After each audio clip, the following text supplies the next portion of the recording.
Hello everyone, welcome to my channel PSCV. आज इस video में हम एमपीपीएससी प्रीलिम्स 2022 के पेपर का डिस्कशन करेंगे। इससे पहले हम पीवाईक्यू की सीरीज़ में 2025, 24 और 23 के पेपर का डिस्कशन कर चुके हैं। अगर आपको मेरी पहली वाली वीडियो देखना है तो आप मेरे चैनल पर जाएं और प्ले लिस्ट में जाकर आप उन वीडियो को देख सकते हैं जिसने भी मेरे चैनल को सब्सक्राइब नहीं किया हो, आप मेरे चैनल को सब्सक्राइब कर लें। इससे इसी क्रम में मैं वीडियो लाता रहूँगा और जो पिछले 10 वर्ष के पेपर हैं मैं उनका डिस्कशन अपने चैनल पर देने वाला हूँ। इसके अलावा हम एमपी के करंट अफेयर्स की सीरीज भी लेके आए हुए हैं।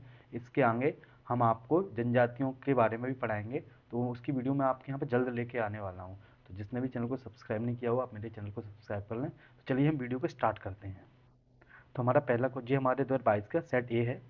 तो हम पहला क्वेश्चन देखते हैं। जो एटलस और अक्ष होता है उसके मध्य पाए जाने पिवोट को क्या कहते हैं? तो उसको बोलते हैं हम, ठीक है, एमपीपीएससी ने इसका आंसर माना था सिनोवियल जोड़। क्या बोलते हैं इसको? सिनोवियल जोड़। ये हमारा जो गर्दन होती है और हमारा जो धड़ होता है उसका से जुड़ा हुआ रहता है, ठीक है। तो ये पिवोट होता है। अगले क्वेश्चन पे चलते हैं हम। तो अगला क्वेश्चन क्या है हमारा कि आनुवांशिक रूप से परिवर्तित बीटी वैगन को निम्नलिखित में से किसके लिए विकसित किया गया था? तो ये कीट प्रतिरोधी बनाने के लिए क्या रहता था, जो हमारी फसल होती है उसको कीट खा जाते हैं, तो हम बीटी लेके आए। इसको क्या बोलते हैं? बीटी, ठीक है। एक कीटनाशक के रूप में प्रयोग होता है, तो उसको जब जेनेटिकली मॉडिफाई करके उसके अंदर प्रवेश करा दिया जाता है। इसका अगर पूछ लिया जाए तो बीटी का फुल फॉर्म क्या है? वेसिलस वेसिलस थ्योरोजेनेसिस। जेनेटिक इंजीनियरिंग के माध्यम से इसका तो ये क्या हो जाता है? कीट प्रतिरोधी हो जाते हैं। अगले क्वेश्चन पर चलते हैं हम। इसमें दिया हुआ है मनुष्य में जो रक्त का थप्पा बनता है, खून का धब्बा जो बनता है धक्का, वो किस विटामिन से बनता है? तो वो बनता है विटामिन के से। किससे बनता है? विटामिन के से। अगर इसका हम रासायनिक नाम देखें इसको बोलते हैं फाइकोक्वाइनिन। क्या बोलते हैं? फाइकोक्वाइनिन। इसके अलावा इसके बारे में हम चर्चा कर ले तो ये विटामिन डी, इसका क्या, इसको क्या बोलते हैं? केसिफेरॉल। इससे क्या होता है? रिकेट्स, अगर इसकी कमी हो जाए तो हमारी हड्डियाँ कमजोर होती हैं, रिकेट्स बोलते हैं। विटामिन बी पूरा एक कॉम्प्लेक्स आता है, लेकिन फिर भी इसको क्या बोलते हैं? थाइमीन। इससे बेरी बेरी रोग होता है। क्या होता है? बेरी बेरी रोग। ये क्या है? रेटिनॉल। रेटी माने, रेटिना माने क्या होती है? आँख होती है। रेटिनॉल इसका रासायनिक नाम है। इससे इसकी कमी से रंथोनी नाम का रोग हो जाता है, ठीक है। अगले क्वेश्चन पर चलते हैं हम। अगला क्वेश्चन है क्वेश्चन नंबर 4। जो आईआईएफएम है, ठीक है, आईआईएफएम कहाँ अवस्थित है? ये कहाँ स्थित है? जो भोपाल में अवस्थित है। इसकी स्थापना कब की गई थी? 1982 में। जो फॉरेस्ट से जुड़ा हुआ भारतीय फॉरेस्ट के जो प्रबंधन से जुड़ी हुई जो सब चीज़ें हैं वो यही देखता है, ठीक है। ये मध्य प्रदेश में अवस्थित है। उसके बाद अगले क्वेश्चन, उसके बाद अगर इसके बारे में बात करें जबलपुर के बारे में, तो जो उष्णकटिबंधीय वनों का क्षेत्रीय मुख्यालय है तो वो कहाँ अवस्थित है? जबलपुर। इसके साथ ही राज्य वन अनुसंधान केंद्र भी कहाँ है? वो जबलपुर में अवस्थित है। अगले क्वेश्चन पर चलते हैं हम। अगला क्वेश्चन क्या है? जब दो पारिस्थितिक तंत्र आपस में मिलते हैं तो उनके मध्य जो सीमा पाई जाती है तो उसको क्या बोलते हैं? उसको क्या बोलते हैं? इकोटोन बोलते हैं। जैसे हमारा ये स्थल हो गया और यहाँ ये जल है, तो जो इकोटोन यहाँ पर दोनों विशेषताएं पाई जाएंगी। जल की विशेषता भी पाई, दलदला सा क्षेत्र होता है तो इसको क्या बोलेंगे? हम इकोटोन बोलेंगे। अगले क्वेश्चन पर चलते हैं हम। अगला क्वेश्चन क्या है हमारा कि निम्नलिखित में से हमारे देश का कौन सा क्षेत्र जैव विविधता का तप्त स्थल है? तो कौन सा है? हमारा पश्चिमी घाट, ठीक है, वेस्टर्न हिल्स। तो हमारे वर्ल्ड में 34 पाए जाते हैं, जिसमें से भारत में कितने हैं? 4। 4 में भारत में कौन कौन से आते हैं? एक तो पूर्वी हिमालय, एक हमारा पश्चिमी घाट, एक थार मरुस्थल, और उसके बाद एक सुंडालैंड वाला क्षेत्र, वो इसके अंतर्गत आता है, ठीक है। और उसके 2.5% विश्व की जो वो है जब विविधता वो हमारे भारत में पाई जाती है। अगले क्वेश्चन पे चलते हैं हम कि वायु की गति किससे मापी जाती है? तो वायु की गति एनीमोमीटर से मापी जाती है, ठीक है। उसका इसका बैरोमीटर से दाब मापा जाता है, हाइग्रोमीटर से आर्द्रता मापी जाती है, थर्मोमीटर से हमारी बॉडी का टेम्परेचर मापा जाता है। अगले क्वेश्चन पे चलते हैं हम। अगला क्वेश्चन है हमारा निम्नलिखित में से इटाई इटाई रोग किससे होता है? तो कैडमियम से होता है हमारा। इटाई इटाई रोग किससे होता है? कैडमियम से होता है। इसका आंसर ये हो गया। उसके पारा से पूछ ले तो क्या है? मिनी माता। मिनी माता एक होता है मिनी माता कन्वेंशन, ये जापान के शहर में हुआ था, तो वहीं से इसको इस कन्वेंशन को मिनी माता कन्वेंशन बोलने लगा। आर्सेनिक, इससे होता है ब्लैक फुट। क्या हो जाता है इससे? ब्लैक फुट, ठीक है। ये आर्सेनिक मुख्य रूप से पश्चिम बंगाल वाले क्षेत्र में देखने को मिलता है। Nitrate, blue baby syndrome, blue baby syndrome. मैंने आज तक इसका केस नहीं देखा, बट इस नाइट्रेट के इससे क्या होता है? प्रदूषण से ब्लू बेबी सिंड्रोम। अगले क्वेश्चन पे चलते हैं हम। अगला क्वेश्चन है हमारा कि जो हमारा खाद्य सुरक्षा और मानक अधिनियम 2006 के अनुसार हम जो खाद्य पदार्थों को जो मार्क देते हैं, ठीक है, जो चिन्ह देते हैं उसको क्या बोलते हैं? एफपीओ। क्या बोलते हैं? एफपीओ। इसी के अधिनियम के तहत ही 2011 में 2011 में फसाई का निर्माण किया गया था। Food stand safety of India, authority of India, ठीक है। आईएसआई किसके लिए दिया जाता है? आप कभी हेलमेट वगैरह लाते हो उसमें पीछे लिखा रहता है आईएसआई प्रमाणित, उसका BEO, लाइट का सामान लेके आते हैं, ब्यूरो ऑफ एनर्जी इफिशियंसी, ठीक है। इसकी स्थापना 2003 के एक्ट के तहत 2004 में की गई थी, ठीक है। हॉलमार्क, सोने चांदी की चीज़ें लेके आते हैं ना, उन पर हॉलमार्क लगाया जाता है। अगले क्वेश्चन पे चलते हैं हम कि आयुष का संक्षिप्त नाम क्या है। तो आयुष के बोलते A फॉर हो जाता है Ayurveda, Y for yoga, U for यूनानी, ठीक है, S फॉर सिद्धा और H फॉर होम्योपैथी। प्राकृतिक चिकित्सा और सोगारिप्पा भी इसको शामिल कर दिया गया। पूछ लिया जाए आपको कि आयुष मंत्रालय की स्थापना कब की गई थी, तो आयुष मंत्रालय की स्थापना 2014 में की गई थी। इसके साथ ही 2015 में जन औषधि केंद्रों की भी स्थापना कर दी गई थी। जन औषधि केंद्र क्या होते हैं, जो जेनेरिक दवाइयाँ होती हैं रिवर्स इंजीनियरिंग द्वारा जो एवरग्रीनिंग, जब लाइसेंस पेटेंट की एवरग्रीनिंग हो जाती है या फिर वो पब्लिक डोमेन में चला जाता है, तो सरकार उसका यूज़ करके जेनेरिक दवाइयाँ बना लेती है, ठीक है। इसलिए वो सस्ती रहती हैं लेकिन काम वही करती हैं। इसमें आ जाता है क्वेश्चन कि सकल उत्पादन में, कोयले के सकल उत्पादन में मध्य प्रदेश कौन सा चौथा स्थान है। इसी पहली वीडियो में भी आपको बता चुका हूँ। देखो, एक होता है भंडारण, एक होता है भंडारण और एक होता है उत्पादन। उसमें मैंने बताया था कि भंडारण में पहली बार क्या आता है, झारखंड। दूसरे पे क्या आता है, छत्तीसगढ़। तीसरे पे क्या आता है, उड़ीसा, ठीक है। और चौथे पे जो भी आता हो तो अपन मान लो MP, ठीक है। ये 3 तक तो मेन चीज़ें हैं। लेकिन उत्पादन में कैसे आता है, उत्पादन में आता है छत्तीसगढ़ पहले नंबर पे, दूसरे पे उड़ीसा, तीसरे पे झारखंड और फिर आता है MP का नंबर। ये क्या है हमारा उत्पादन में कोयले का स्थान हो गया, ठीक है। ये क्लियर हो गया। अगले क्वेश्चन पे चलते हैं हम कि कपास और केले का उत्पादन मध्य प्रदेश के किस जिले में किया जाता है। देखो, अगर यहाँ खंडवा खरगोन वगैरह होता ना, या बैतूल वगैरह होता, तो थोड़े हम कन्फ्यूज होते। ये बहुत दूर दूर है। यहाँ पे हमने किसी एक चीज़ का नाम सुना होगा तो एक का तो हम काम नाम सुनते नहीं है, तो इसका आंसर क्या हो जाएगा हमारा, बुरहानपुर, ठीक है। अगला क्वेश्चन है हमारा कि मध्य प्रदेश में जो लाडली बहना योजना चलाई गई, उसमें कितने रुपए, जब प्रारंभ में जब ये उस समय चलाई गई थी ना, इसी पेपर में सीधे से पूछ लिया गया था। तो कब चलाई गई थी, 5 मार्च 2023 को, 5 मार्च 2023 को चलाई गई थी। कहाँ से चलाई गई थी, भोपाल से। फिर उसके बाद में इसको बढ़ा के करते हैं कितना, चुनाव के बाद में कितना कर दिया गया था, 1250 रुपये। लेकिन अभी वर्तमान में कितने रुपए दिए जाने लगे हैं, 1500 रुपये दिए जाने लगे। तो सभी डेटें आप इससे संबंधित याद रखिएगा। अगले क्वेश्चन पर चलते हैं हम कि जो खूंटिया पटेल है, आदर में अपने लोगों को खूंटिया पटेल कौन कहता है। तो कौन कहते हैं, सहरिया लोग कहते हैं। कौन कहते हैं, सहरिया लोग कहते हैं। अगले क्वेश्चन पर चलते, सहरिया कहाँ पाए जाते हैं, ये श्योपुर भिंड मुरैना वाले क्षेत्र में पाए जाते, शिवपुरी वाले क्षेत्र में। ये किसके अंतर्गत आते हैं, ये PVTG के अंतर्गत है। PVTG क्या है, पर्टिकुलर वर्नेबल ट्राइब्स जो होती हैं, जो 75 हैं देश में। मध्य प्रदेश में कितने पाए जाते हैं, 3 पाए जाते हैं। कौन से हैं, ठीक है, भारिया, बेगा और सहरिया, ठीक है। ये तीनों हो गए। अगले क्वेश्चन पे चलते हैं हम कि ये है कि जो 2011 की जनगणना थी, तो मध्य प्रदेश की कौन सा जिला था जिसका न्यूनतम घनत्व था। तो देखो, मैंने इसको जो याद किया था ना, वो मैंने ऐसे याद किया था, DSP का काम क्या होता है, जब भीड़ इकट्ठी होती है उसको बिखराव करना। तो जहाँ कम वो होगी तो लोग बिखरे बिखरे रहेंगे। D फॉर डिंडोरी 94, श्योपुर 104 और ये 111 है शायद, ठीक है। पन्ना क्या है, पन्ना। तो क्रम से याद रखना। अलीराजपुर क्या है, इस सेकंड नंबर का यहाँ पर लिंगानुपात पाया जाता है, सेकंड नंबर का, ठीक है। मंडला क्या है, यह थर्ड नंबर का लिंगानुपात पाया जाता है। पहले नंबर पर कहाँ है, बालाघाट में। निवाड़ी क्यों फेमस है, क्योंकि यहाँ पे ओरछा अवस्थित है, जो बुंदेलाओं की राजधानी रही थी, और यहीं पे रामलला का मंदिर है ओरछा में। अगले क्वेश्चन पे चलते हैं।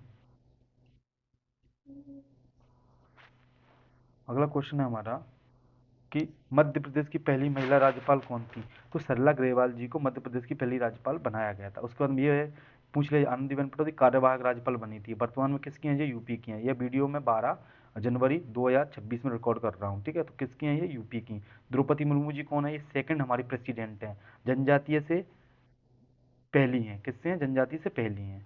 अगले क्वेश्चन पे चलते हैं हम कि अगर किसी को ग्राम पंचायत घोषित करना है तो उसके लिए कितनी आबादी होना चाहिए। इसमें जो जैसा आप ऑप्शन B में दिखाई दे रहा है, तो 1000 आबादी होना चाहिए। वार्ड कितनी होती हैं, 10 होती हैं, ठीक है।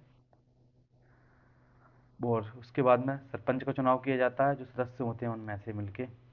अभी हमारे मध्य प्रदेश में जो राष्ट्रपति शासन है वो कितनी बार लगा था। तो मध्य प्रदेश में राष्ट्रपति 3 बार लगा था। कब कब लगा था, 1977 में, 1980 में और 1992 में। पूछ लिया जाता है कि राज्यपाल कौन कौन थे इस समय पर। तो इसमें था, सिन्हा साहब थे, यहाँ पुनाचा जी थे, ठीक है, और यहाँ पे खान साहब थे। तो SPK, ठीक है। मैंने ऐसे याद किया था, कैसे किया था, SPK। अगले क्वेश्चन पे चलते हैं हम। 19 नंबर का क्वेश्चन है कि जब मुख्यमंत्री अनुपस्थित हो तो उस जो हमारे मंत्रिपरिषद की बैठक होगी तो उसकी अध्यक्षता कौन करेगा। तो उसकी अध्यक्षता करेगा जो मुख्यमंत्री द्वारा कोई एक मंत्री को निर्दिष्ट कर दिया जाएगा, तो वो क्या करेगा, यहाँ पे बैठक की अध्यक्षता करेगा। अगले क्वेश्चन पे चलते हैं हम। अगला क्वेश्चन क्या है, सिंपल सिंपल क्वेश्चन, राज्यपाल पूछ लिया, वो यहाँ पे कौन पूछ रहे हैं, हमारे मुख्यमंत्री पूछ रहे हैं, तो हमारे मध्य प्रदेश के जो पहले मुख्यमंत्री कौन थे, तो रविशंकर शुक्ल।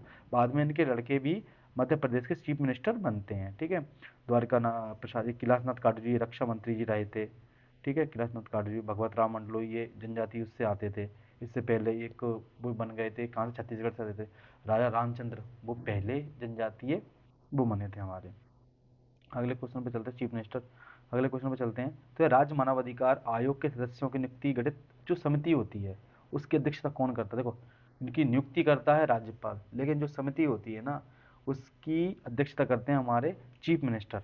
तो वर्तमान में हमारे मध्य प्रदेश के कौन है, तो वो हैं डॉक्टर अवधेश प्रताप सिंह जी। कौन है? डॉक्टर अवधेश प्रताप सिंह जी को 29 दिसंबर 2025 में मानवाधिकार आयोग का, राज्य मानवाधिकार आयोग का अध्यक्ष बनाया गया। इनकी जो अवधि कितनी होती है, 3 वर्ष या 70 वर्ष, जो भी हो जाए। उसके साथ में उसके किसके तहत इसका गठन किया जाता है, जो हमारा मानवाधिकार संरक्षण अधिनियम है 1993 का, उसकी धारा 21 के तहत इनका गठन किया जाता है। अगले क्वेश्चन पे चलते हैं हम। अगला क्वेश्चन है, और स्थापना कब की गई थी? सितंबर 1995 में। कब की गई थी? सितंबर 1995 में उसकी स्थापना की गई थी। जो हमारा राज्य का पिछड़ा वर्ग आयोग है उसमें अशासकीय सदस्यों की संख्या कितनी कर दी गई है इस अधिनियम के तहत? कितनी कर दी गई है? 5 कर दी गई है। अगले क्वेश्चन पे चलते हैं। इसमें है कि राज्य मानवाधिकार आयोग के क्या है मुख्य कार्य। देखो, अगर कोई संस्था मानवाधिकार आयोग के विषय में कार्य कर रही है तो उसको प्रोत्साहित करेंगे हम। उसके बाद में मानवाधिकारों के लिए अनुसंधान का कार्य भी करता है, तो दोनों ही इसके आंसर सही हो जाएंगे। अगले क्वेश्चन में चलते हैं। इसमें बताया गया है कि जो संघ लोक सेवा आयोग है उनकी स्थापना किस अनुच्छेद के तहत की जाती है? तो उसकी अनुच्छेद के तहत की जाती है 315 के तहत। अगर इसके बारे में जान लेते हैं, भाग 14 में लोक सेवाओं के बारे में बताया गया है 308 से लेकर 323 तक, जिसमें 308 से लेकर 314 तक लोक सेवाओं के बारे में बताया गया है। जिसमें 312 में अखिल भारतीय सेवाओं के बारे में बताया गया कि राज्यसभा चाहे तो अखिल भारतीय सेवाओं के लिए प्रस्ताव ला सकती है। वर्तमान में हमारी 3 ऑल इंडिया सर्विसेज हैं, एक आईएएस, एक आईपीएस और एक आईएफएस। आईएफएस 1967-68 में लेके आए थे हम लोग, ठीक है। और उसके बाद में अगर हम बात करें तो ये सेकंड पार्ट में, तो जो 315 से लेकर 323 तक, इसमें लोक सेवा आयोगों की बात की जाती है। 315 के तहत गठन किया जाता है, 320 के तहत इनके कार्यों के बारे में बताया जाता है, और 323 में ये राज्य संबंधी रिपोर्ट राज्यपाल को और संघ संबंधी रिपोर्ट राष्ट्रपति को प्रस्तुत करते हैं। अगले क्वेश्चन में चले हम। अगला क्वेश्चन बताया जो हमारा केग है, जो भाग 5 के अंतर्गत के 148 अनुच्छेद से लेकर 151 तक आता है। 151 में रिपोर्ट प्रस्तुत करता है, यहाँ इसका गठन किया जाता है। और 149 के अंतर्गत इसकी शक्तियों के बारे में बताया गया है। तो जो इसके जो वेतन भत्ते हैं किसके तहत दिए जाते हैं, तो अनुसूची 2 है उसके तहत दिया जाता है। 3 के तहत उनकी शपथ का प्रावधान है। ठीक, पहले में हमारा संघ कैसे बनेगा, 28 राज्य और 8 केंद्र शासित प्रदेशों से मिलकर बनेगा। चतुर्थ में राज्यसभा की सीटें कितनी है, वर्तमान में वेंकट रमणी, शायद वेंकट रमणी, शायद एक बार चेक कर लीजिएगा हमारे कौन है, केक बने हुए हैं, ठीक है। अब है मध्य प्रदेश जो निर्वाचन आयोग है वो कब अस्तित्व में आया। देखो, गठन तो कब कर दिया गया था, 1 फरवरी को, लेकिन अस्तित्व कब में आया, जिसने कब से कार्य प्रारंभ किया, तो 16 फरवरी से प्रारंभ किया। इसके साथ ही इसका जो गठन किया जाता है अनुच्छेद 243 के अंतर्गत किया जाता है, जिसे टाबी बोलते हैं हम, के अंतर्गत किया जाता है। उसके साथ ही अगर पूछे वित्त आयोग का गठन 243, तो आई फिर होती है इनकम, 243 आई के तहत इसकी, और लेखा जोखा जे के अंतर्गत किया जाता है। अगले क्वेश्चन पर चलते हैं हम कि नीति आयोग के उपाध्यक्ष की नियुक्ति कौन करता है। तो हमारे जो प्रधानमंत्री होते हैं वो नीति आयोग के उपाध्यक्ष की नियुक्ति करते हैं। 1 जनवरी 2015 में नीति आयोग को लेके आए हम, किसके स्थान पर, योजना आयोग के स्थान पर। योजना आयोग की स्थापना कब की गई थी, 1950 में की गई थी, ठीक है। ये 2015 में लेके आए। वर्तमान में कौन है, सुमन के बेरी इसके उपाध्यक्ष हैं, और बीबीआर सुब्रमण्यम इसके सीईओ हैं। एक बहुत ही फेमस सीईओ थे इनके, अमिताभ कांत जी, जिनको जो 18वीं G20 की समिट 2023 में भारत में हुई थी, ठीक, उसका शेरपा उनको ही नियुक्त किया गया था। और वर्तमान में 21वां होना है, कहाँ होना है, यूएसए में होना है G20 समिट, ठीक है। अगला क्वेश्चन है हमारा 28 नंबर का, सतर्कता आयोग के बारे में बताया गया है कि इसके गठन के लिए समिति गठित की गई। तो किसकी समिति की सिफारिश पर इसका सीबीसी का गठन किया गया था, तो वो किया गया था के संतानम समिति की सिफारिश पर। 1962 में समिति की हम गठन करते हैं, 64 में वो देती है, तो फरवरी में 1964 में हम इसका गठन कर देते हैं, ठीक है। इसके जो आयु रहती है 4 वर्ष या 65 वर्ष, जो भी हो, उसके उसके अगर नियुक्ति की जाती है तो एक तो पीएम होगा, वो समिति करती है, पीएम होगा, एक विपक्ष होगा और एक गृह मंत्री होगा, तो इसकी नियुक्ति करती है। वर्तमान में प्रकाश श्रीवास्तव जी हैं शायद इसके अध्यक्ष हैं। अगले क्वेश्चन पे चलते हैं 29 नंबर का, कि निम्नलिखित में से कौन राज्य का मुख्य निर्वाचन आयुक्त नियुक्त नहीं हो सकता। देखो, राज्य का नियुक्त वो नहीं हो सकता जो संसद के विधानमंडल या संसद में बैठता हो। सीधा आंसर क्या आएगा, जो विधानमंडल का सदस्य है वो इसका सदस्य या अध्यक्ष नहीं हो सकता। अगले क्वेश्चन पे चलते हैं हम। अगला क्वेश्चन है हमारा 30 नंबर का, कि जो एससी आयोग है, एससी आयोग का गठन किस अनुच्छेद के अंतर्गत किया जाता है, तो 338 के तहत किया जाता है। 89वां कॉन्स्टिट्यूशन अमेंडमेंट हुआ था 2003 में, जिसके तहत 2004 में एससी आयोग और एसटी आयोग को अलग कर दिया गया था। ठीक है, तो एसटी आयोग किस में है, 338 काम है, क्या है, ओबीसी आयोग, जिसके लिए 123वां बिल लेके आए गए थे, 102वां संविधान संशोधन किया था हमने, वो उसके अंतर्गत आता है। अगले क्वेश्चन पर चलते हैं हम।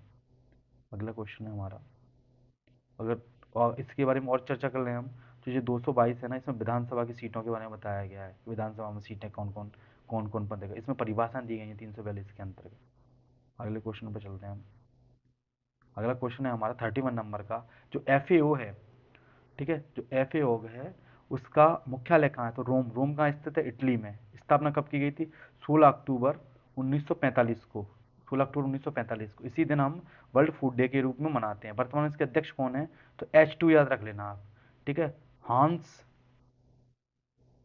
हुंगेन, एक नाम है, नीदरलैंड का नाम है, हुंगेन। तो H2 याद रख लेना, कोई पानी मिलता है खाने से, तो मतलब खाने के लिए पानी की आवश्यकता होती है, तो H2 याद रख लेना। ठीक है, हांगकांग क्यूनिन इसका नाम, इनका नाम है। ठीक है, अगला क्वेश्चन है हमारा, जो सौभाग्य योजना है वो किस मंत्रालय से संबंधित है, तो ये विद्युत मंत्रालय से संबंधित है। कब लेके आ गए थे हम, 2017 में लेके आए थे। क्यों लेके आ गए थे, जो हमारे विद्युत वितरण कंपनियां हैं उनके घाटे को कम करने के लिए इसको हम सौभाग्य योजना लेके आए थे। ठीक है, उनकी कार्यकुशलता बढ़ाने के लिए, उनको सलाह देने के लिए। तो इसमें पूछा गया है, उस समय जब ये पेपर हुआ था 23 में, तो उस समय पूछा था, तो मनोज पांडे जी थे हमारे थल सेना अध्यक्ष। वर्तमान में कौन है, उपेंद्र द्विवेदी जी। द्विवेदी जी हमारे थल सेना अध्यक्ष हैं। ये उस समय पे हरि कुमार जी हमारे नौसेना अध्यक्ष थे, तो उस समय पे कौन है हमारे, दिनेश कुमार त्रिपाठी जी, दिनेश त्रिपाठी जी। ये एक ही जिले से आते हैं, या तो सतना से हैं या फिर रीवा से हैं, दोनों से एक ही, लेकिन एक ही जिले से आते हैं दोनों। उसके बाद हमारे वायु सेना के अध्यक्ष कौन है वर्तमान में, मैं 12 जनवरी को रिकॉर्ड कर रहा हूँ 2026 में वीडियो, तो उसके समय हमारे अमरप्रीत सिंह जी। कौन है, अमरप्रीत सिंह जी। ठीक है, उसके बाद में अगला क्वेश्चन है हमारा 30 नंबर का हो गया हमारा। अब है हमारा 14 नंबर का, 34th क्वेश्चन। तो उसमें बोल रहे हैं हमारे कि जो लोकसभा के प्रथम अध्यक्ष कौन थे हमारे, तो गणेश वासुदेव मावलंकर जी हमारे प्रथम लोकसभा के अध्यक्ष थे। ठीक है, तो इन्हीं, और एक बात और इनके लिए याद रखिएगा, इन्हीं के लिए महाभियोग लाया गया था पहली बार में। कौन लेके आया गया था इनके लिए, महाभियोग लेके आया गया था। नीलम संजीव रेड्डी जी, ये ऐसे थे, ये विधानसभा के वो सॉरी लोकसभा के अध्यक्ष भी रहे थे, और ये हमारे राष्ट्रपति भी बने थे, निर्विरोध राष्ट्रपति चुने गए थे हमारे। अगले क्वेश्चन पे चलते हैं हम। अगला क्वेश्चन है हमारा, तो एफेंडेक्स जो हमारी एक्सरसाइज होती है वो कहाँ हुई थी, जो अफ्रीका के देशों के मध्य होती है, तो वो हमारी हुई थी पुणे में, और ये 2024 में भी पुणे में ही हुई थी। ठीक है, अगले क्वेश्चन पे चलते हैं। मध्य प्रदेश में जो वैश्विक निवेश सम्मेलन 2023 का आयोजन किया गया था, तो वो उस समय पर किस जिले में किया गया था, उस समय ये किया गया था तो इंदौर शहर में किया गया था। अगर ये 2025 से संबंधित पूछ लेना, तो ये कहाँ किया गया, भोपाल में किया गया। ये हर 2 साल में किया जाता है। ठीक है, और अभ्युदय मध्य प्रदेश समिट के बारे में पूछो, तो कहाँ किया गया, ग्वालियर में किया गया। कब किया गया था, राष्ट्रीय स्वशासन दिवस अटल बिहारी वाजपेयी जी की जन्मतिथि पर 25 दिसंबर को अयोध्या ग्वालियर में किया गया इसका उद्घाटन। ठीक है, और इससे पहले मैं वीडियो लेके आ चुका हूँ करंट अफेयर्स, मध्य प्रदेश का स्पेशल करंट अफेयर्स की तीसरी वीडियो, उसमें मैंने क्वेश्चन डिस्कस किया है। अगले क्वेश्चन में चलते हैं। भारतीय सेना के मध्य प्रदेश के किस स्थान पर क्वांटम प्रयोगशाला की स्थापना की गई 2021 में, तो ये इंदौर के पास में महू स्थित है, वहाँ की गई थी, क्योंकि वहाँ पे महू छावनी है, तो उस सेना का ही क्षेत्र है, तो वहाँ पे उसकी स्थापना की गई। तो क्या आ जाएगा, महू। अगर यह इंदौर होता तो उसको भी हम लगा देते। अगला है 38 में बताया गया है, तो संगत बताना है हमें, असंगत वाले को हटा देना है। शीश महल क्रिकेट से होता है, यदविंद्र कप किससे होता है, हॉकी से होता है, रोवर्स कप फुटबॉल से होता है, रंगास्वामी हॉकी से होता है।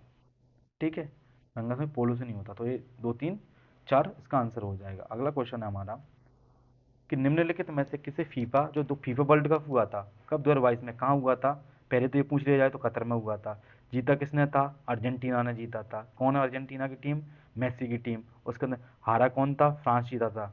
मैं बापे ऐसे कुछ नाम था, मैं आपे क्या नाम था उस लड़के का, वो था। उसके बाद में इसको गोल्डन बॉल पुरस्कार दिया गया था। उसके बाद में अगर पूछ ली जाए तो वर्तमान में वर्ष 2025 के लिए जो सर्वश्रेष्ठ फीफा प्लेयर का अवार्ड किसे दिया गया है, तो किसको दिया गया है, ठीक है, उस्मान डेम्बले, उस्मान डेम्बले को। और लेडीज़ को किसको दिया गया है, लेडीज़ को दिया गया है, तो एताना बॉनमाटी। हमेशा 2-3 बार से उन्हीं को मिल रहा है, किसको, एताना बॉनमाटी को। अगले क्वेश्चन पर चलते हैं हम। क्वेश्चन है हमारा 40 नंबर का कि हॉकी खेल के लिए 2020 में लाइफ टाइम द्रोणाचार्य पुरस्कार किसे प्रदान किया गया, तो किसको दिया गया था, रमेश पठानिया जी को। हम बात कर लें 2025 के द्रोणाचार्य पुरस्कार के बारे में, तो इसमें हमारे 3 नाम आते हैं। एक है सुभाष राणा जी, सुभाष राणा जी, ये किसके लिए, निशानेबाजी के लिए, सॉरी शूटिंग के लिए, शूटिंग के लिए। उसके बाद में एक है दीपाली देश पांडे जी, दीपाली देश पांडे जी, ये किन के लिए, निशानेबाजी के लिए। एक है हमारे संदीप सांगवान जी, ये किसके लिए, हॉकी के लिए हैं। ठीक है, ये 2025 के लिए मैंने आपको बता दिया, सांगवान जी। ठीक है, अगले क्वेश्चन पे चलते हैं हम। अगला 41 नंबर का क्वेश्चन कि जो ई कॉमर्स है, ठीक है, देश से सीमाओं से परे अगर ये ई कॉमर्स करते हैं तो क्या करते हैं, उससे हम विश्वव्यापी पहुंच के लिए जाते हैं सीधे से। ये अंतर क्रिया मेरी वगैरह भी कुछ नहीं हो सकता। अगर देश की सीमाओं से परे है तो वो विश्वव्यापी है, ठीक है चीज़ें, तो इसका सीधा सा आंसर हम नहीं लगा देते। अगला क्वेश्चन है हमारा कि रोबोट्स का क्या फ़ायदा नहीं है। देखो, रोबोट असमर्थों से समर्थ के लिए काम कर सकता है, बिल्कुल सही बात। खतरनाक परिस्थितियों में काम कर सकता है, बिल्कुल सही बात। थकता नहीं है, वो बिना विश्राम के कार्य कर सकते, बिल्कुल सही बात है। तो ये इसके क्या हुआ, फायदे हुए, लेकिन फायदा नहीं, जो नुकसान है वो दिया हुआ है इसमें कि नौकरियों को विस्थापित कर सकता है, ये नुकसान है, फायदा नहीं है, तो वही हमें बताना थी। अगला क्वेश्चन है कि सोशल मीडिया का अनुकूलन क्या है। अरे सोशल नेटवर्क का जितना अपन प्रसार कर सकोगे वही क्या है, सोशल मीडिया का अनुकूलन है। सोशल नेटवर्क द्वारा आसानी से प्रसार करना ही सोशल मीडिया का अनुकूलन है। अगले क्वेश्चन पे चलते हैं हम। अगला क्वेश्चन है हमारा 44 नंबर का कि साइबर सुरक्षा की क्या विशेषता है। देखो, एक तो अनुपालन कराती है ये, आंतरिक खतरों खतरों से रक्षा करती है, और एवं खतरों की रोकथाम भी करती है। तो इसके आंसर क्या हो जाएंगे, सभी। इस क्वेश्चन 44 का आंसर हो जाएगा सभी। अगले क्वेश्चन पर चलते हैं हम। अगला क्वेश्चन है कि ई कॉमर्स का कौन सा वर्णन सही बैठता है इसमें से। देखो, नागरिकों को नियुक्त वियुक्त नहीं करता है, ठीक है, सक्षम बनाता है, इसमें से एक पॉइंट गलत हो जाएगा। दूसरा है नागरिकों को उचित व पक्षपात भी निर्णय देना, ऐसा कुछ नहीं है, ठीक है। तकनीकी आधारित शासन व्यवस्था करना, मुख्य उसका क्या है, तकनीक पे, क्योंकि अब यहाँ से डायरेक्ट फॉर्म भरना है, ऑनलाइन आज फॉर्म भर देते हैं। अगर हमें कोई टेंडर डालना है तो ई टेंडर के माध्यम से हम टेंडर डाल देते हैं, ई पेंशन मिल जाती है हमें। तो वो क्या होता है, तकनीकी आधारित शासन व्यवस्था करना, ई गवर्नेंस आता इसके अंतर्गत आता है। अगला क्वेश्चन है कृत्रिम बुद्धिमत्ता का जनक किसे कहा जाता है। तो जॉन मैकार्थी को कृत्रिम बुद्धिमत्ता का जनक कहा जाता है। इनके द्वारा लिस्प भाषा बनाई गई थी, कितनी, लिस्प, ठीक है। तो और एलन ट्यूरिंग द्वारा ट्यूरिंग टेस्ट किया था, जो किसके लिए होता है, एआई के लिए ही होता है। देखो, एआई से जुड़े हुए हर पेपर में 4 क्वेश्चन आते हैं। एक एआई, एक इलेक्ट्रॉनिक और इलेक्ट्रिकल, इसके 2 क्वेश्चन आते हैं। तो 6 क्वेश्चन इन नौ के इन 2 टॉपिकों से आ जाते हैं। और साइबर सिक्योरिटी वगैरह मिला लो तो पूरे क्वेश्चन हो जाते हैं। अगले क्वेश्चन पर चलते हैं, क्योंकि साइबर सिक्योरिटी के 2 क्वेश्चन आ चुके हैं इससे पहले। अगला क्वेश्चन है हमारा, निम्नलिखित में से कौन सा एक आभासी सहायक उपकरण नहीं है। देखो, एलेक्सा, एलेक्सा है अमेजोन का, कर्टेना है गूगल का, सिरी है एप्पल का, कॉटेक्सा नहीं है। कौन सा नहीं है, कॉटेक्सा नहीं है। उसके साथ में अगर पूछ लिया जाए उसका किससे, और उसके बाद में एक और पूछ ले, बिक्सी, बिक्सी किसका है, अमेजोन का, बिक्सी किसका है, अमेजोन का। अगले क्वेश्चन पर चलते हैं हम। अगला क्वेश्चन क्या है, अगला है निम्नलिखित डायोड में से कौन सा अत्यंत उच्च गति स्विचिंग इलेक्ट्रॉनिक परिपथ का प्रयोग करता है। तो टनल डायोड होता है हमारा, वो उच्च गति से परिपथ में प्रयोग में लाता है, तो उसको क्या बोलेंगे आंसर। तो वो इलेक्ट्रॉनिक इलेक्ट्रिकल से आ गया है क्वेश्चन, इससे पहले एक और क्वेश्चन आ चुका है। अगले क्वेश्चन पर चलते हैं हम।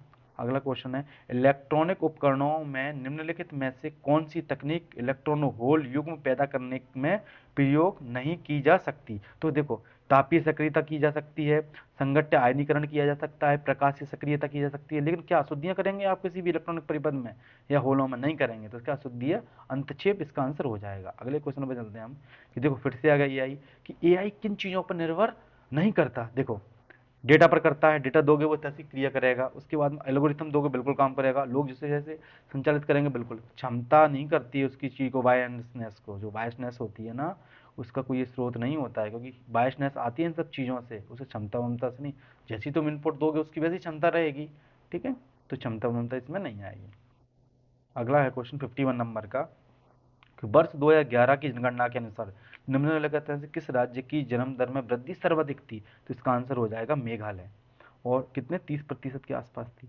और अगर पूछ लिया जाए तो नागालैंड, तो नागालैंड सबसे नकारात्मक थी, नागालैंड में जनसंख्या कम हो गई थी। ठीक है, तो ये दोनों क्या नॉर्थ ईस्ट के राज्य हमारे। अब है दक्षिण पूर्वी एशिया के सीमा पार नदी मिकोंग किस देश से नहीं गुजरती? देखिए ये बांग्लादेश भारत से घिरा हुआ है, तो बांग्लादेश जब भारत से घिरा हुआ है तो भारत में कहीं से गुजरती है क्या मेकोंग? नहीं गुजरती ना। तो इसका आंसर सीधे से हम इसको लगा सकते थे, यहाँ से गुजरती है, यहाँ से गुजरती है, यहाँ से गुजरती है। और कहाँ से निकलती है? दक्षिणी चीन से निकलती है, दक्षिण चीन से निकलती है, इन देशों में प्रवाहित होती है। अगला क्वेश्चन है हमारा 53 नंबर का, वर्ष 2011 की जनगणना के अनुसार निम्नलिखित में से किस राज्य में महिला साक्षरता दर सर्वाधिक थी? तो एक क्वेश्चन का आंसर हो जाएगा ऑप्शन ए मिजोरम में। हम वैसे भी याद करते हैं, अगर ओवरऑल जनसंख्या में देख लेना शिक्षा में, तो किसका नाम आता है? केरल, मिजोरम, मिजो, गोवा और त्रिपुरा, ऐसे क्रम में आती हैं चीजें। ठीक है, अगले क्वेश्चन पर चलते हैं हम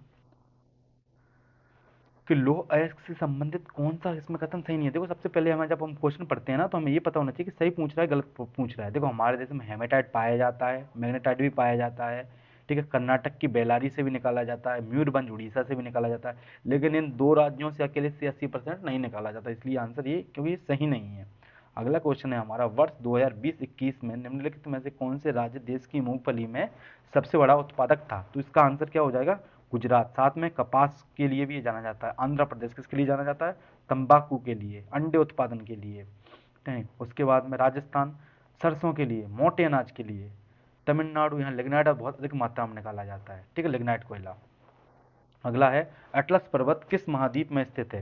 तो एटलस पर्वत अफ्रीका महाद्वीप में स्थित है। अगर देश पूछ लिया जाए तो मोरक्को में स्थित है, मोरक्को की सीमा पर बना हुआ है, जो हमारा अफ्रीका महाद्वीप है ना, ऐसे तो ये सीमा पर बना हुआ है एक अटलस पर्वत। क्यों बन रहा है ये? जो अफ्रीकी प्लेट है और उधर से यूरेशियाई प्लेट आ रही है, तो यहाँ टकरा के नवीन बलित पर्वतों का निर्माण कर रही है, इसलिए एटलस पर्वत का निर्माण हो रहा है। और यहीं से क्या है, यहीं हरमटन चलती है। कौन सी धारा चलती है? हरमटन चलती है, और यहीं पर सहारा मरुस्थल का विस्तार देखा जाता है।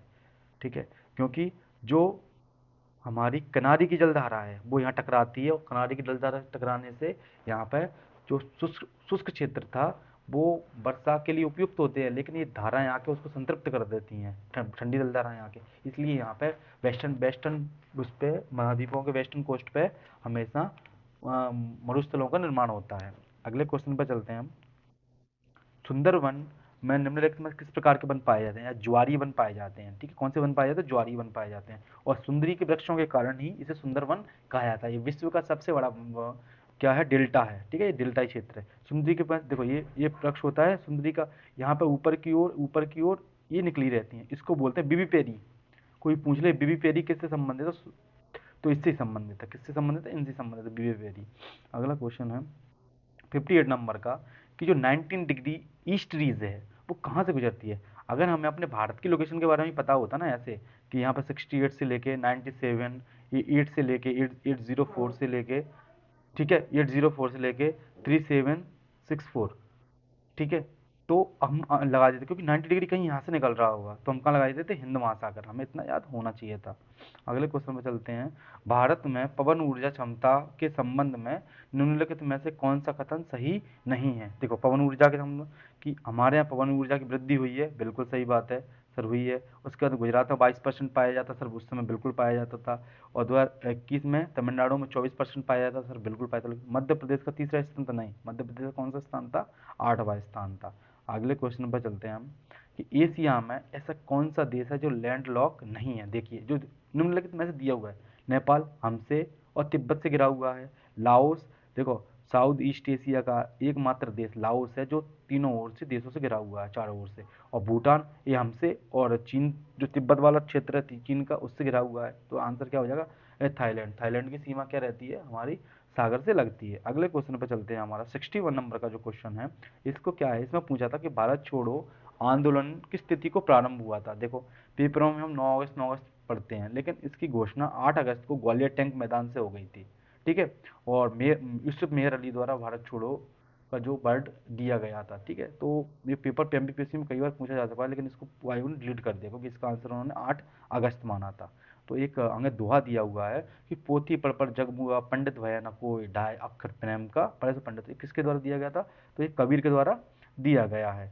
कबीर किसके समकालीन थे? गुरु नानक देव के समकालीन थे। गुरु नानक देव किस शासक के समकालीन थे? सिकंदर लोधी के समकालीन थे। ठीक, ऐसे पूछे थे। रैनदास जो रामानंद के शिष्य थे। चैतन्य महाप्रभु बंगाल से क्षेत्र से संबंधित थे। आगे चलते हैं हम कि विजयनगर साम्राज्य की स्थापना कब हुई? 1336 ईस्वी में विजयनगर साम्राज्य की स्थापना हरिगर प्रथम और बुक्का प्रथम द्वारा की गई। कहाँ पर की गई? ये है हमारा तुंगभद्रा का दोआब, इसके दक्षिण में की गई इसकी स्थापना। इसकी जो राजधानी थी हम्पी थी। इसी के ऊपर 1346 में अलाउद्दीन हसन गंगू बहमन शाह द्वारा बहमनी साम्राज्य की स्थापना की, जो बाद में जाके 5 राज्यों में विघटित हो गया। अगर आपसे पूछ लिया जाए कि विजयनगर साम्राज्य की कितने जो राजवंश थे, तो 4 राजवंश थे इसके। तो कौन से थे? संगम, ठीक है, सालुब, तुलुब और अरुवडी। ठीक है, और जो तुलुब वंश था, इसी से कृष्णदेवराय यहाँ का शासक था, जो कि बाबर के समकालीन था, तो उसको सबसे शक्तिशाली शासक माना जाता था। ठीक है, और 1765 में जो तांगड़ी रक्षी का युद्ध होता है, वो इनके और बहमनी साम्राज्य के संयुक्त गठबंधन और तुलुब वंश के रामराय थे, उनके मध्य होता है। अगले क्वेश्चन पर चलते हैं हम कि चंपारण नील विद्रोह हुआ कि किस लिए पहचाना जाता था? तो 3 कटिया प्रथा होती थी। हमारे यहाँ पर जो जमीन नापी जाती है बिस्मिल में नापी जाती है। 20 मिसमिल 1 बीघा का होता है। तो तीन मील पर जो तीसरा भाग होता था, उस पर आपको नील की खेती करना होती थी। ठीक है, लेकिन उस समय अत्याचार किए जा रहे थे अंग्रेजों द्वारा। तो रामचंद्र शुक्ल जी के द्वारा जब गांधी जी भारत आए थे, तो उनको पत्र भेजा गया कि आप एक बार चंपारण आइए और यहाँ पर दुर्दशा देखिए किसानों की कैसी हुई। तो 1917 में गांधी जी वहाँ गए, तो गांधी जी पर कौन सा मुकदमा चलाया गया था? तो मोतीहारी मुकदमा चलाया गया। तो वर्तमान में मोतीहारी पूर्वी पूर्वी चंपारण का क्षेत्र है। ठीक है, पूर्वी चंपारण का। और जो पश्चिमी चंपारण का क्या है? वो बेतिया है। क्या है? बेतिया है। पश्चिमी चंपारण का बेतिया है। अगले क्वेश्चन पर चलते हैं हम कि परमहंस मंडली की स्थापना कब की गई थी? देखो, परमहंस मंडली की स्थापना महाराष्ट्र में की गई थी। किस राज्य में की गई थी? महाराष्ट्र राज्य में। कब की गई थी? 1849 में की गई थी। किसके द्वारा की गई थी? आपने ताडोबा नेशनल पार्क का नाम सुना है? ताडोबा, ताडोबा पांडुरंग जी के द्वारा इसकी स्थापना की गई थी। ठीक है, इनके साथ सहयोगी कौन थे? दुर्गा राम महिमानी जी के द्वारा की गई थी। ठीक है, 1849 में महाराष्ट्र में की गई थी ताडोबा पांडुरंग। और ताडोबा नेशनल पार्क भी पूछ लिया जाए तो वो कहाँ अवस्थित है? तो वो महाराष्ट्र में अवस्थित है। ठीक है, अगले क्वेश्चन पर चलते हैं हम। तहकीब हिंद, ठीक है, या कुताबुल हिंद किसके द्वारा लिखी गई है? तो अलूबर्नी के द्वारा लिखी गई। किसके साथ आए थे ये? महमूद गजनबी के साथ में भारत आए थे। ठीक है, महमूद गजनबी के साथ में इन्हीं के द्वारा लिखी गई। अगले इससे जुड़ा हुआ एक क्वेश्चन और है। अगला क्वेश्चन है हमारा, पुरातन समाज की स्थापना किसने की थी? तो 1867 में महाराष्ट्र में आत्माराम पांडुरंग जी के द्वारा इसकी स्थापना की गई थी। वही महिलाओं के उद्धार, दलितों के उद्धार, ऐसी सब बातें समाज में समझता फैलाने के लिए इनका मुख्य उद्देश्य था। अगला क्वेश्चन है, जो परंपरा के अनुसार अलवार व नयमारों की संख्या कितनी थी? तो जो अलवार हुआ करते थे 12 थे, 63 हमारे नयमार थे। अलवार थे विष्णु के उपासक और नयमार जी थे बस शिव के उपासक। आंडाल एक महिला साध्वी थी, वो किससे संबंधित थी? वो नयमार से संबंधित थी, दक्षिण भारत में थी। अगला क्वेश्चन है हमारा कि संताल विद्रोह के नेता कौन थे? तो सिद्धू और कानू दो भाई थे। तो सिद्धू प्रमुख रूप से थे। 1855 में यह विद्रोह झारखंड की भूमि पर होता है और इसे 1857 क्रांति का अग्रगामी भी बोला जाता है। कि उससे ठीक पहले कौन सा विद्रोह हुआ था? तो 1857 क्रांति से पहले फुल संताल विद्रोह हुआ था। अगले क्वेश्चन पे चलते हैं हम कि निम्नलिखित में से किस स्थान पर बुद्ध की गुफाएं नहीं है? किस बुद्ध की गुफाएं नहीं है? अजंता और बाघ की गुफा सांची, दोनों मध्य प्रदेश में, एमपी में है।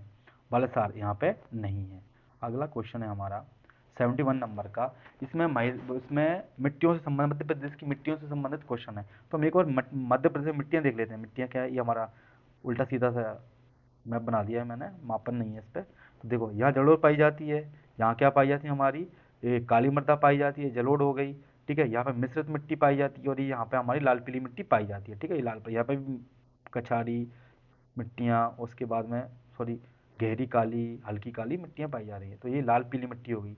तो इसमें वही बताया गया है क्या कि बघेलखंड है, लाल पीली पाई जा रही है, बिल्कुल पाई जा रही है। मालवा में गहरी काली पाई जा रही है, बिल्कुल पाई जा रही है। उत्तर में जो उत्तर पश्चिम जलोढ़ पाई जा रही है, बिल्कुल पाई जा रही है। लेकिन इसमें एक क्वेश्चन दे दिया उन्होंने कि क्या है कि लाल व पीली उर्वरकता अधिक होती है। नहीं, जलोढ़ में अधिक होती है। तो ये हमारा दो गलत हो जाएगा। तो अगर हमने दो यहाँ से एलिमिनेट कर दिया ना, तो ये हमारा आंसर निकल आएगा, क्योंकि इसमें सही कथन पूछे थे, गलत कथन नहीं लेना था। एलिमिनेशन मेथड के द्वारा हम इसको कर सकते थे। अगला है जो मैग्नीज है, उसके बड़े भंडार मध्य प्रदेश के किस जिले में पाए जाते हैं? तो किस में पाए जाते हैं? बालाघाट में पाए जाते हैं। कौन सी खदान है? तो भारवेली खदान है, जो एशिया की सबसे चौड़े मुंह वाली खदान है या मोटी खदान है। ठीक है। अगला क्वेश्चन है हमारा, मध्य प्रदेश की जलवायु से संबंधित है कि शीत ऋतु के उत्तरी भागों में तापमान दक्षिणी भागों की तुलना में बिल्कुल कम होता है, बहुत कम होता है। अगर आप चले जाओगे तो मध्य भारत के पठार में, एमपी में, तो तापमान सर्दियों में बहुत कम होता है, गर्मियों में बहुत अधिक होता है।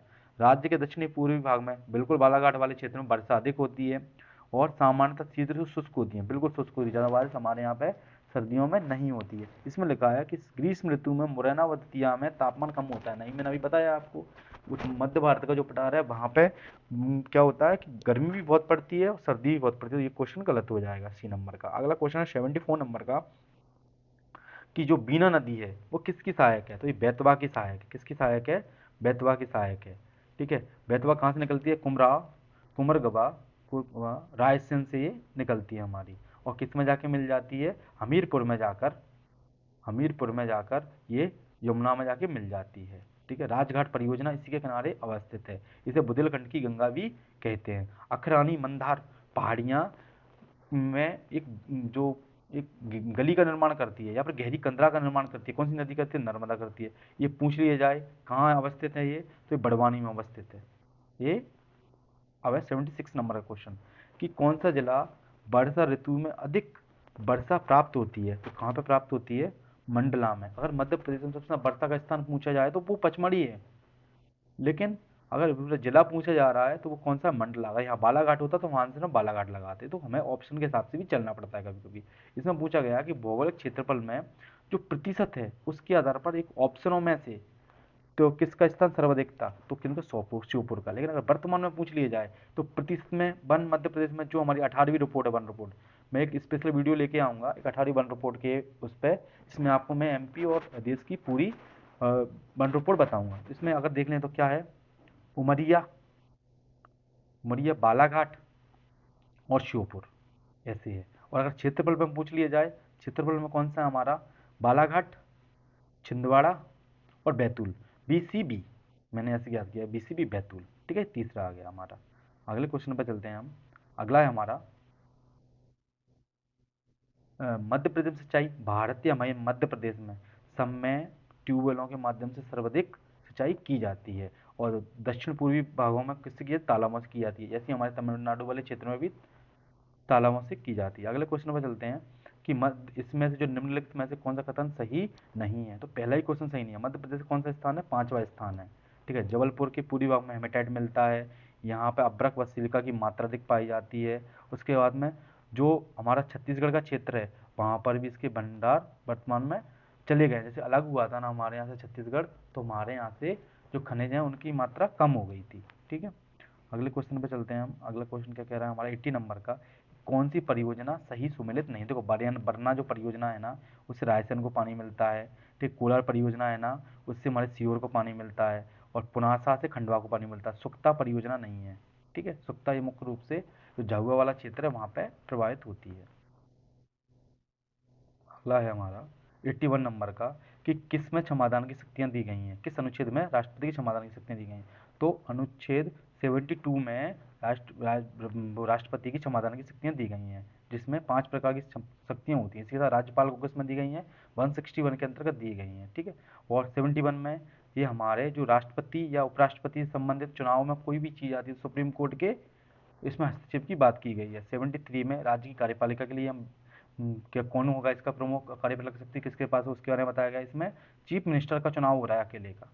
ठीक है, कि कौन बहुमत दल का नेता चीफ मिनिस्टर बनेगा या फिर बहुमत दल का नेता, सॉरी, इसमें प्रधानमंत्री, जो बहुमत दल का जो नेता है वो प्रधानमंत्री बनेगा, उसके बारे में बताया गया। फिर 75 के अंतर्गत पूरी किसके प्रति हम उत्तरदायी होंगे, क्या नहीं होगा, क्या क्या होना चाहिए, वो सब बताया गया है।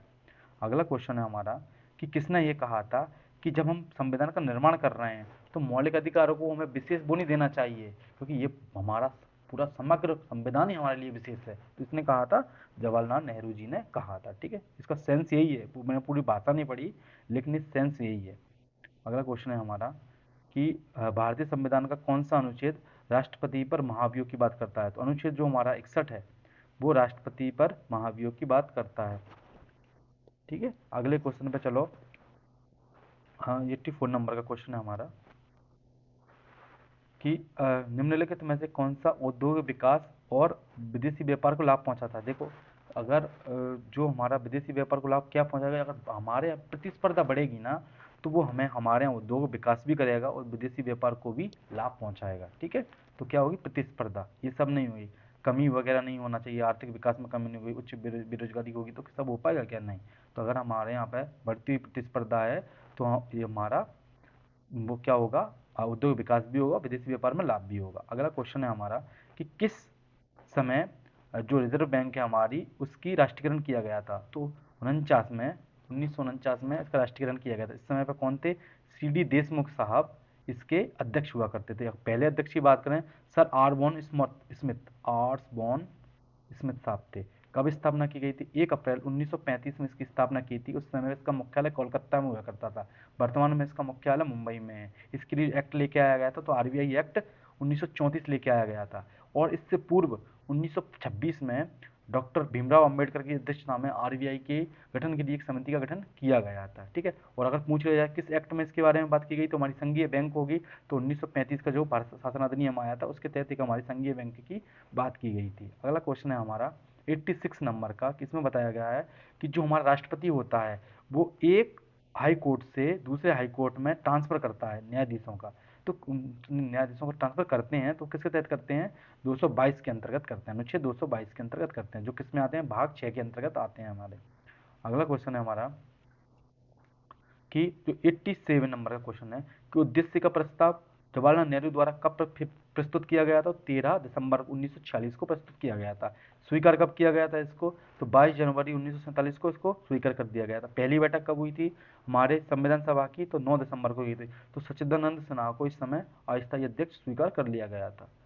ठीक है, बाद में इनको हटा दिया गया था। इसमें 91वां संविधान संशोधन 2003 में जो हुआ था वो किसके लिए हुआ था कि हमारी जो लोकसभा की टोटल सीटें हैं उनके 15% हमारे मंत्रिमंडल के सदस्य होंगे, जो कि वर्तमान में लगभग 78 मंत्री बन सकते हैं। ठीक है, अगला क्वेश्चन है हमारा कि द्वैत शासन प्रांतों में जो द्वैत शासन प्रणाली लाई गई थी वो किसके तहत लाई गई थी, 1919 के अधिनियम के द्वारा लाई गई थी। और इन्हें स्वतंत्र कब कर दिया गया था, 1935 में कर दिया था, क्योंकि इस समय पर केंद्र में लागू कर दिया गया था।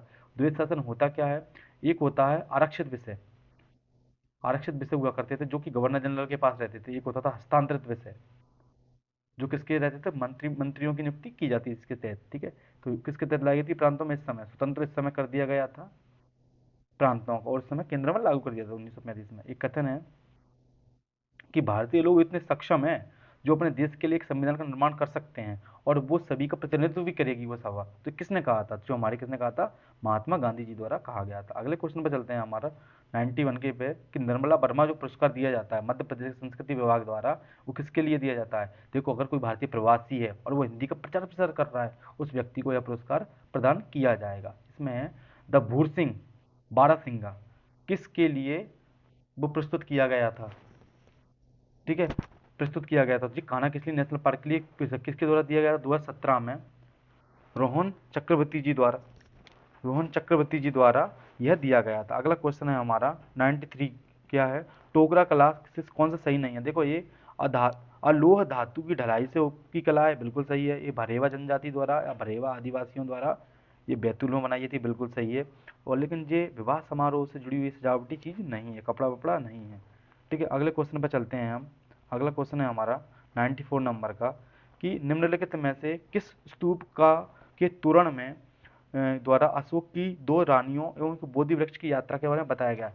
कोई अगर सांची के स्तूप घूमने गया हो, देखो मैं गया हूँ, तो यहाँ पे ऐसे सांची के स्तूप के 4 गेट बने हुए हैं, बने ऐसे अपन जाएंगे ना जब प्रवेश द्वार के लिए, तो ये जो पहला गेट आएगा, ठीक है, यहाँ पे ऐसे स्तूप बना हुआ है, पहला गेट आएगा ना, तो यहीं पे उनके बारे में अशोक की रानियों के बारे में बताया गया है। अगले क्वेश्चन पे चलते हैं हम कि जो प्रसिद्ध स्वतंत्रता सेनानी भागीरथ सिलावट, सादत खान और गोपाल वंश का संबंध किस स्थान से, तो ये इंदौर से 1857 क्रांति में सम्मिलित हुए थे। अगला क्वेश्चन है हमारा कि जो अरब लेखक थे अलुबरुनी, जिनने कलचुरी गंगोई देव और उनकी राजधानी त्रिपुरी के बारे में पढ़ना है, कौन है, अलुबरुनी। ठीक है, अगला क्वेश्चन है निम्नलिखित में से कौन सा गलत है, युग में कौन सा है गलत। ठीक है, तो इसमें देखो ये क्या है ना, तुलसी शोध संस्थान है ना, सतना में है ना कि भोपाल में। और एक पूछ ले प्रेमचंद सृजनपीठ कहाँ है, तो विक्रम विश्वविद्यालय उज्जैन में। मुक्तिबोध कहाँ है, हरि सिंह गौड़ विश्वविद्यालय सागर में। ठीक है, अगला क्वेश्चन है हमारा 98 नंबर का, पंडित द्वारका प्रसाद मिश्र निम्नलिखित में से किस समाचार पत्र के मुख्य संपादक थे? तो ये लोकमत के थे। ठीक है, किसके थे? लोकमत के थे। अगला क्वेश्चन है हमारा कि आनंद सिंह श्याम धनैयावाई कलाकार कौन थे? ये थे गौंड कलाकार हैं। कौन है? गौंड चित्रकला से संबंधित। डोगरा कला किससे संबंधित है? भीलों से संबंधित। पिथौरा पेमा फाल्या। और बाघ प्रिंट, ये खत्री परिवार धार का बहुत फेमस है। यूसुफ खत्री, मुख्य रूप से कौन है? यूसुफ खत्री जी। अगला क्वेश्चन है हमारा, ये जो लास्ट है हमारा 100वें नंबर का, धर्मराजेश्वर स्मारक निम्नलिखित में से किस प्राचीन नगर से संबंधित है? तो इस पर बहुत विवाद रहा था उस समय, लेकिन फाइनली दसपुर नीमच को इसमें मान लिया गया था। ये हमारे 100 क्वेश्चन कंप्लीट होते हैं। दोस्तों, अगर आपको यह सीरीज अच्छी लग रही हो तो मेरी वीडियो को शेयर करें, लाइक करें और मेरे चैनल को सब्सक्राइब करें, जिससे मैं आपके लिए और भी वीडियो लाता रहूँ। Thank you so much.